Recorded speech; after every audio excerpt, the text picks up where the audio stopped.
Конец учебного года – это прежде всего всевозможные контрольные и проверочные работы. Сейчас мы увидим ребят, которым предстоит немаловажный экзамен – отчетный концерт. Концерт «Бегущий по волнам» посвящен эмоциям – радости, грусти, гордости и другим. От этого и идет его название «Бегущий по волнам» множество эмоций, на волнах радости, счастливых перемен и вечной памяти. Расскажите, чему посвящен ваш танец? Он посвящен русской культуре.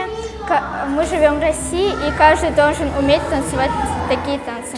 Наш коллектив называется «Реноме». Мы танцуем чаще всего современные танцы, но смешанные с народной культурой. Мне больше нравится танцевать и руссконародные танцы, и современные. А тебе какие нравятся? А вот мне нравится танцевать брейк-данс и хип-хоп. А у вас в студии преподают такие танцы? Мы не изучаем такие танцы, но присутствуют такие элементы.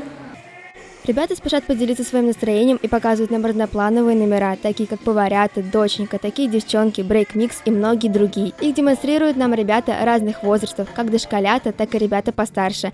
Номер, посвященный вечной памяти о войне, показала нам приглашенная студия танцев «Реноме». Они представили необычный номер с множеством трудных элементов. Чему посвящен концерт? Как ты к нему готовилась? Мы готовились целый год, выступали, можно сказать, каждый день репетировали наши танцы. Расскажи про ваш номер. Он посвящен памяти о Великой Отечественной войне. Мы одеты в образе, можно сказать, такой памяти о этом событии. В концерт входит 29 абсолютно разных номеров, и это не просто танцы, а целый спектакль с определенным сюжетом. Этот отчетный концерт показывает зрителям, чему ребята научились за год обучения. Танцоры участвуют и в конкурсных мероприятиях, принимают участие в разных городских и даже республиканских концертах. Многие из более опытных артистов уже были приглашены на постановки филармонии и оперных театров в мюзикле.